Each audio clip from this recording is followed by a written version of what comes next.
This series was originally supposed to be live action, or at least have live actors captured in front of a green screen. And before that, the mechs and spacecraft effects were supposed to rely heavily on handcrafted models placed in front of a green screen, a la 1970s Star Wars. That was the original vision for this music-fueled space adventure called Symphony Fighters. Was there going to be some CGI? Sure, but only for backgrounds. Backgrounds are easy, right? Cubes, planes, spheres, cylinders. I can do that. Animation? Oh no. No. I don't know how to animate. I don't even think I have the talent and the brain to figure something like that out. I'm into filmmaking. You know, framing, blocking, editing. That's my comfort zone. However, filming these mechs in front of a green screen was going to be a huge pain in the ass. How am I going to do this? Place the mechs on top of green platforms? Suspend them with strings? Place the mech on a green mat on the floor and aim the camera down on it? Also, how am I going to animate the mech? Stop motion? It's too small to do animatronics. Strings again? Is this a puppet show? This was going to be a bigger undertaking than I originally considered. So, with a heavy heart and much deliberation, I figured I'd learn how to animate. So in 2015, I had a program called TrueSpace. Oh, no. If you've never heard of it or had to work with TrueSpace, congratulations. But anyway, I was able to get some rudimentary rigging and animating figured out. It was passable, and I was able to get a couple proof-of-concept episodes completed. However, I figured the story needed some more work, so I shelved it and wanted to focus on other projects. And then, for 5 years, this jerk-off friend of mine wouldn't shut up asking, "Whatever happened to Symphony Fighters?" and kept saying, "Make more Symphony Fighters." So I figured, fine, I'll restart the Symphony Fighters project. However, there was no way I was going to restart the project using TrueSpace. No. The software was archaic and discontinued, and it also wasn't working on newer versions of Windows.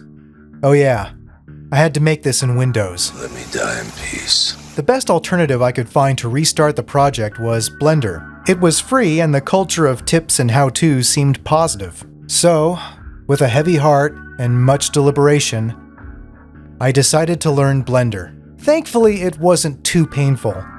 It was nothing like TrueSpace, so basically I was learning 3D modeling from scratch. But the free how-tos and tutorials you can find out there were immense, and it made the process a lot easier. I got good enough to where I figured it was time to do some tests, figuring out how to place the live-action actors into the 3D world. I would record myself in front of a blue screen, then place myself in the world. Then in editing, I would add a cartoon filter over it to help integrate the actors into their environments. It was okay. Not great, but passable for now. I wrote the first few episodes and got the entire architecture of the 30-episode, 3-season arcs figured out. However, doing these tests brought to light a very unsettling fact. This was going to be a pain in the ass. An expensive pain in the ass. A time-consuming, expensive pain in the ass. I was spending forever trying to find workable costumes, like a North Korean military uniform, fitted for a woman. And I started to really think, what is the most amount of money I could ever hope to make on this show? How much would it cost to make this show? How much money do I have now? It all started to sink in that this show is not going to happen. What are my options? Well, this time I don't know that you have any. I'm afraid you gotta close it down. Dig your way out. At least not as it was originally conceived. It had to be completely reworked. I took another look at it and I changed my mind. So, with a heavy heart and much deliberation, I decided to make the entire series animated. So, with the help of some license-free low-polygon humanoid models I found online to start with, I proceeded to create the series characters in a more anime style. And I also gave them clothes. Kill me now. Yes, I created clothes. Make it stop. However, I had to make sure I knew what I was doing, so I made a practice prequel episode. Episode 0. Episode 0 turned out okay. Lots of weird bugs and quirks. It sort of did its job. It at least let me know what I was going for was possible. But here's the thing. This practice episode was rendered in Cycles with a cartoon filter added later in post. Cycles is Blender's path tracer engine designed for high-end, physically accurate photorealism, which made sense before since we were trying to place real people into a 3D environment. However, this new fully animated Symphony Fighters would be best rendered in Eevee, Blender's real-time rasterization engine, which works like a game engine. Switching from one engine to another is not as easy as flipping a setting. I would have to go into every asset and rework them for Eevee. So, with a heavy heart and much deliberation, I reworked every asset and every light to be compliant with Eevee, or at least have a look within Eevee that I was going for. I figured out a couple good node trees for painterly backgrounds, as well as some workable toon shading node trees for the characters. If anyone is interested, let me know, might save you some time. And so, with 3 years of modeling, world building, rigging, I had a workable collection of assets to start making episodes. There was one problem. The render times. Everything up to this point had been made on a graham cracker video card, and if I wanted to hit that target of 4K resolution scenes in a viable time span, I would need something more powerful. I'm not kidding. I used to get a render started at night, go to bed, then wake up the next morning and see if it was finished. So, with a heavy heart and much deliberation, I got a PC with more horsepower. If you do that, you could lose everything. Well, I won't. I won't. I think it can run Crysis. However, no games have and will ever run on this thing as it's just for animation production. Oh, it hurt to make the purchase, but those render times are nothing to scoff at.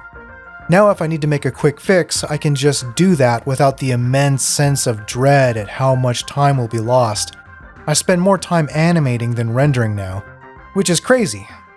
Of course, it would still all run better if it wasn't on Windows. Let me die. Thankfully, I've never seen animation as an inferior visual narrative art form.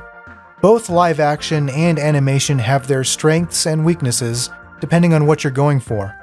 Symphony Fighters was always supposed to be a cozy, mature soap opera. Now it's a cozy, mature animated soap opera. Such a thing is nothing new, at least in Japan. So it makes sense to adapt the economic animation style of anime over to this type of 3D series. So would you call Symphony Fighters anime? No.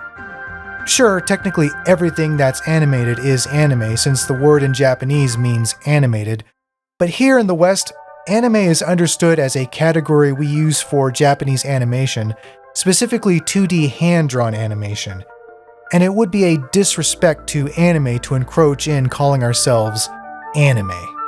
3D limited animation, or 3DLA, is a more accurate description and category to define Symphony Fighters. It's 3D and the animation is limited with the use of still positions and a lower frame rate, adapting that economic approach that Japanese anime has. This is a working-class, accessible means of making an animated series, so long as you make sure you're selling primarily on your story, sharper dialogue, and character interactions. The elite art college you have to go to learn how to do all of this is called YouTube, so make it happen. At least give it an honest try.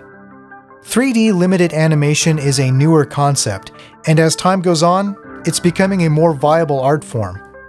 If you're also a filmmaker wanting to tell a more mature fantasy, crime drama, science fiction, or hey, even a straight drama, this might be a viable option, other than making a comic book or writing a novel.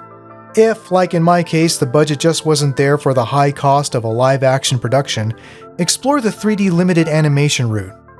Let me know if you have any questions or comments. I hope you found my story interesting. Thank you for watching. Mahalo.